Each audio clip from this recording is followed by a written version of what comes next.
I have personally chosen not to drink because when I was little, my biological father was an alcoholic. There was just a lot of verbal abuse at my house and physical abuse because my father was like too drunk to function, and it just wasn't a pretty story. Just last September, we had a young UW student who was underage who had been drinking in the downtown area and ended up wandering onto the railroad tracks and was hit by a train and tragically killed.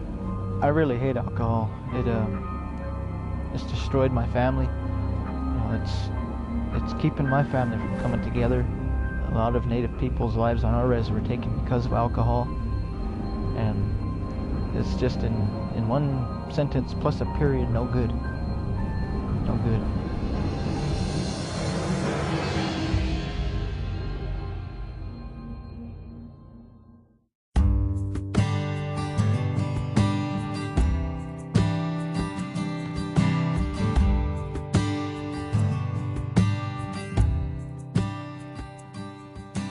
Wyoming's culture is a culture of rugged independence. And what that means is that we leave each other alone, and you do with yourself what you're going to do with yourself, and I'm not going to bother you about it. And so you have this sort of independent cowboy spirit, and part of that is being able to hold your liquor. There's obviously an overwhelming sense that it's a rite of passage to drink alcohol when you're underage, and that sense is really damaging to the health of our community and of our youth. And children who drink tend to binge drink, and a lot of times will end up with alcohol intoxication, which is that they drink so much alcohol that their body functions start changing.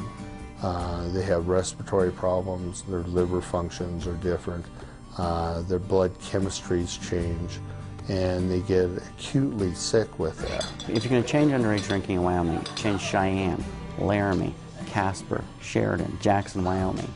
You have to do it at a population level, which means you've got to do things that change the entire environment, that change the culture. Things like a social hosting ordinance, things like teaching everyone that the norm isn't to drink, but to not drink.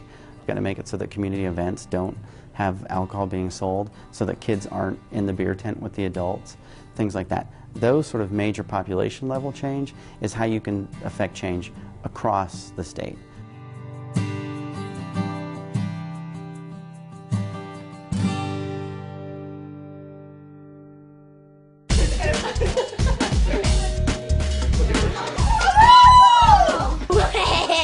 Party patrols are special police units that the federal government has funded to find drinking underage parties. The officers obviously approach the house in a safe manner, entering the house, identifying the people that are in the house, trying to identify a homeowner, and then certainly identifying the ages of all the people that are at the party, and then lastly obviously identifying who has been consuming alcohol.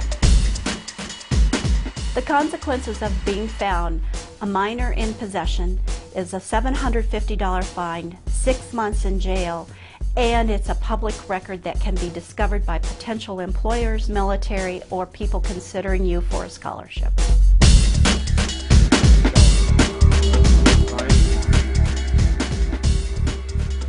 Safe party dispersal involves the officers contacting the parents of the youth or the underage drinkers, having them come to the location and take responsibility and care of their teenagers, and that we also advise them of any legal proceedings that are on the horizon for those teenagers for the offense of drinking underage. It's important for parents not to host house parties in Wyoming, because for each child that they provide alcohol to that isn't their own child, they can be charged with the misdemeanor for each child. Therefore, if there's 5 children that they provide alcohol to, that would be 5 times a fine of $750, 5 times 6 months in jail, or a potential of 30 months in jail.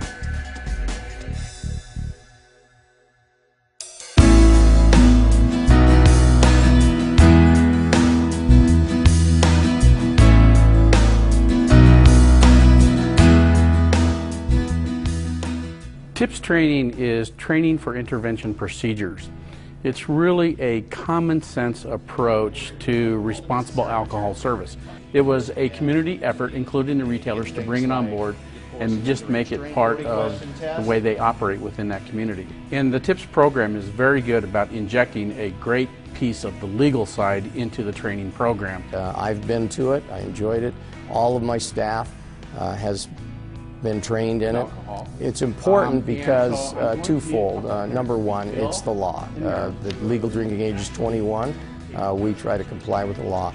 But the second, and of course the most, is the abuse and or catastrophic results with underage drinkers. We train our staffs to be very diligent on checking IDs. We do not want to sell to underage drinkers. Well, we know that TIPS has been effective because we've been working with the Wyoming Association of Sheriffs and Chiefs of Police, WASCOP. And they do what is called compliance checks. Retailers call them stings. But basically this is where they take an underage person into a retail establishment and see if they can make a purchase. And what we found is that it's been about 97% effective in the communities that have been TIPS trained. In other words, those folks who have the TIPS training 97% of the time will not sell to an underage person in one of these compliance checks.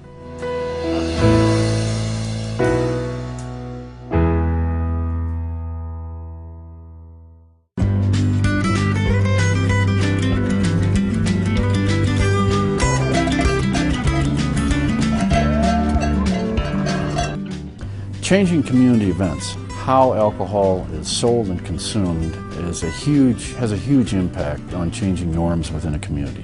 Simply because you have large numbers of people that attend these kind of events, particularly in the summer. Cheyenne Frontier Days is the largest outdoor rodeo and Western celebration.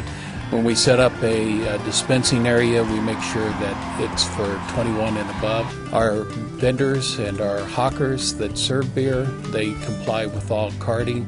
There are 12 or 15 different things you can do at a community event to change the norm, which is have a beer garden, for example. Adults can go there, only adults, and that's where they drink.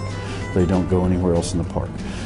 You can have wristbands to indicate just how old you are, or different colored cups. There are lots of ways that you can change the sale and consumption of alcohol in a community event, and by doing that, you have then a new generation that comes up that knows that when you go to a community event, there is a way to consume alcohol responsibly, and they see that, and that is all part of changing a norm within a community.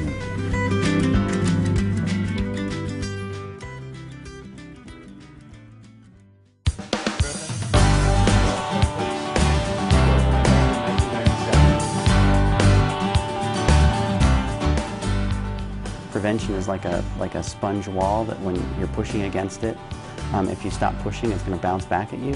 It's important for the community to collaborate on underage drinking and prevention because it's a community problem. The problem isn't just a law enforcement issue, it isn't just schools, it isn't just parents. It's an issue that everybody needs to work together to try to combat, and if they work together, they're more likely to be successful.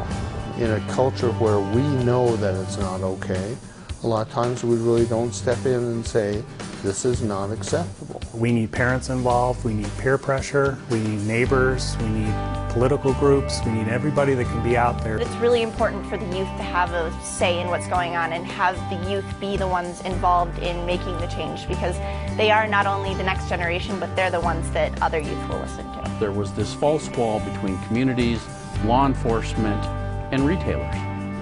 And when they found out that this wall really didn't exist, everybody got on board in the communities that we went into, and everybody's benefited from that.